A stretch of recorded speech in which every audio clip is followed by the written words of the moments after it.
crédito. Juros. Né? Então, fala da história do Falar. Pessoal, vamos lá. Quem conhece São Longuinho? Só de ouvir falar. Exatamente. Eu só conheci São Longuinho de ouvir falar também. Eu conheci São Longuinho, tanto a imagem nossa brasileira, quanto a história de São Longuinho, quando eu vim para Guararema. Por quê? A Karina tocou num ponto que é interessante. Toda imagem ela é criada de acordo com 3 características: a época, a região e o povo que habita naquela região. Certo? Percebam que São Longuinho, essa imagem de São Longuinho, ela é uma imagem parecendo um monge franciscano, que era da nossa época, da época da colonização, da época dos jesuítas. Então foi-se criada a imagem de acordo com a época e com a região, que parece um monge franciscano, enfim, com as vestes, até a cor, né? Então remete à nossa época. Porém, eu vou explicar para vocês quem foi São Longuinho, porque eu também não conhecia. Tem uma passagem na Bíblia que fala o seguinte: verdadeiramente esse é o Filho de Deus. Foi uma frase que foi dita na época da crucificação de Cristo por um centurião romano. Esse centurião chamava Cássio Longinos. Ele era centurião romano, e Longinos vem do grego lança. Ele foi um soldado que perfurou o lado de Cristo para atestar a morte de Jesus, porque naquela época, nas crucificações, quando as crucificações eram perto da Páscoa, eles não permitiam que se estendesse esse ritual até a própria Páscoa. Então, para verificar se estava morto, esse soldado teve que perfurar o lado de Cristo para justamente certificar que ele estava morto. Diz que São Longuinho, aliás, Cássio, que era São Longuinho, ele tinha um problema de visão muito sério. E ao perfurar Jesus, algumas gotas de água e sangue espirraram no olho dele. E ele instantaneamente curou desse problema de visão. Né? E alguns podem remeter essa cura como uma cura espiritual, ou uma cura física, realmente, porque ele tinha problema de cegueira até, ou as duas coisas. Por que eu falo isso? Porque nesse exato momento ele se converteu e pediu baixa do exército romano. É o que acontece. Ele pede baixa do exército romano, vai para a cidade natal dele, que é Capadócia, e lá ele começa a pregar o evangelho de Jesus. Ele não sozinho, também diz que ele arrastou alguns soldados também. E aí o que aconteceu? O nosso amigo entre aspas, né? Pôncio Pilatos ficou muito chateado com essa história, mandou perseguir São Longuinho na Capadócia. Ele foi perseguido, torturado e morto. Né? Aí a gente percebe que encerra-se a história física de São Longuinho na Terra. Começa a história de santidade dele. Tá? Por quê? A repercussão foi tão grande na Europa dos ensinamentos, do que ele viveu na época de Cristo, da conversão dele, do que ele disse para as pessoas, que se alastrou tanto na Europa que no ano de 999, depois de Cristo, houve-se a necessidade da canonização desse santo. Por quê?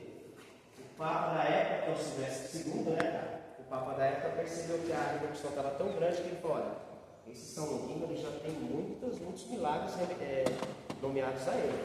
A gente precisa fazer alguma coisa. Só que a documentação, gente, para você hoje canonizar uma pessoa, a gente sabe que existe uma documentação, existe a prova dos milagres. E dentro do palácio desse Papa, existia a documentação para se canonizar, só que estava perdida. E o Papa não achava. E aí eu vou contar para vocês o porquê que o São Longuinho remete ao GPS celestial que a gente fala. O pessoal acha que no Brasil queria um GPS celestial. Isso, os perdidos. Esse Papa falou assim, até uma frase que a gente brinca, né? Ele falou: São Longuinho, me ajuda a te ajudar. Se eu achar a tua documentação, eu vou te canonizar. Até rimou, né? Então vocês pensam o seguinte: sabe o que aconteceu? Ele achou a documentação. E no ano de 999 começa a vida de santidade de São Longuinho, ele foi canonizado. A repercussão na Europa estava tão grande, gente, que ele não é só conhecido por achar os objetos perdidos. Ele é conhecido por os mais diversos milagres. As pessoas pedem por ele por outras coisas, não só por achar as coisas perdidas, né, cara? E aqui o que a gente fala para vocês? Cadê a imagem? Aqui, pode passar, né? Vou passar para vocês como que era São Longuinho. Ó, como que São Longuinho é conhecido aqui no Brasil e como que realmente ele é conhecido na Europa. Montado no cavalo como centurião romano, ó, na Basílica de São Pedro também. Vocês podem passar para vocês verificarem. Aí você pode perguntar assim, tá bom, né? Você me falou por que ele a gente conhece ele como achar os objetos perdidos, mas eu quero saber dos pulinhos, por que ele é conhecido pelos pulinhos? Os pulinhos é bastante simplificado. Como que é o nome da senhora? Mari. A Mari, ela perdeu a carteira dela. Aí ela, através da mãe dela, dos antepassados dela, ela sabia que pedir para São Longuinho que ela era atendida. Ela pediu São Longuinho, se você a minha carteira, eu vou dar 3 pulinhos. São Longuinho atendeu, a senhora achou a carteira e deu os 3 pulinhos. Aí a sua vizinha, a senhora Flávia, chegou para a Mari um dia na feira e falou: eu perdi meu óculos.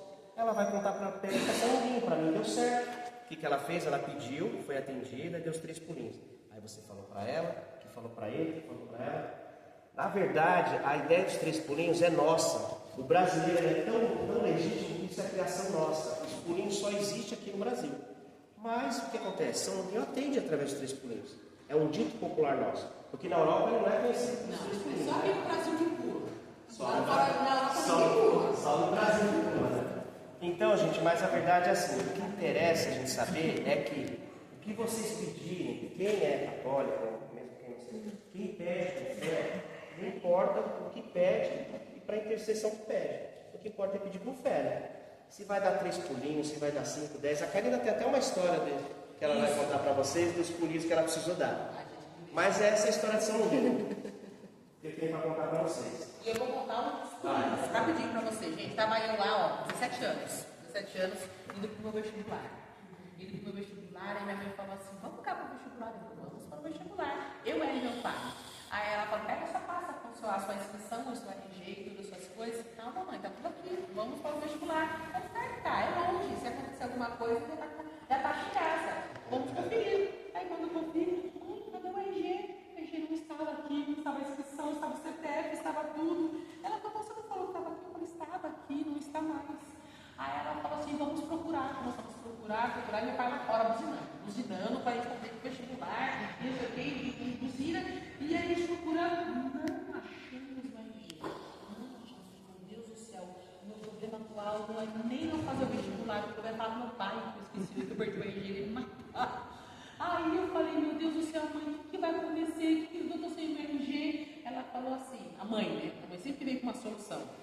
Pede pro São Longuinho vai te ajudar a achar o RG. Aí eu falei: mãe, você não vai entendendo, preciso para agora. Não dá para pedir uma promessa, para achar o RG. E não, faz assim, ó. Fala: São Longuinho, se o senhor me achar o meu RG, eu vou dar 3 pulinhos.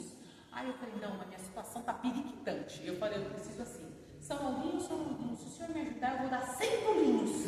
Eu vou dar 100 pulinhos porque eu preciso para agora, né? Gente do céu, enquanto eu estava fazendo isso, pedindo, sabe quando você sente um negócio assim, tocando, alguma coisa, né? Alguma coisa. Toca assim e fala: procura aí. Eu já tinha procurado ali, porque eu tinha um gaveteiro cheio de coisa, de documentos, esse tipo de coisas. Aí eu falei: deixa eu procurar de novo aqui. Ranquei todas as gavetas, não sei o que, tudo. Quando eu olho aqui embaixo, estava tão cheia a gaveta que prendeu embaixo. Da chave. Aí eu falei: mãe, olha aquilo ali, o RG está ali. Aí ela falou: tá vendo? São Longuinho é demais, né? Você lembra? Deixa eu pegar o RG e falei. A minha mãe falou: vamos pro vestibular. Eu falei: não, deixa eu pular os 100 pulinhos agora. Deixa eu pular os 100 pulinhos, porque vai que o São Longuinho fica com raiva de mim e faz eu mal na prova. Né? E aí eu pulei os 100 pulinhos, minha mãe falou que eu pai não vou esperar. Aí, gente, depois desse acontecido, com a ajuda da instituição São Longuinho, eu sou publicitária, gente. Ou seja, a fé que eu estava botando ali não era os 3 pulinhos e nem os 100 pulinhos, era a fé que eu tinha que precisava achar aquilo, entendeu? Então, o que eu fico contente e também fico aliviada, porque o São Longuinho aceita os 3 pulinhos, aceita 100 pulinhos, aceita até 1000, mas não pede para a gente ficar um ano sem comer chocolate. É pior, né, gente? Ficar sem comer é mais terrível, né? Enfim, minha gente, ou seja, essa história, né, que a gente conta da Nossa Senhora da Escada, de São Longuinho, É um testemunho que é verdade, que aconteceu comigo. Todo mundo, a maioria das pessoas tem uma relação que achou alguma coisa com São Longuinho, tudo, né? E é um negócio muito bonito de fé. Para vocês continuarem aqui a visitação, eu gostaria de pedir o seguinte para vocês, porque aqui, antes de ser um templo, um ponto turístico, é um templo religioso. Então, diferente da cidade de São Paulo, a gente não pode entrar aqui, ou outras igrejas, o padre permite que a gente suba aqui tranquilamente, vocês podem acessar. Só que o que eu peço para vocês, gente, que vocês não apoiem bolsas, celulares, as coisas aqui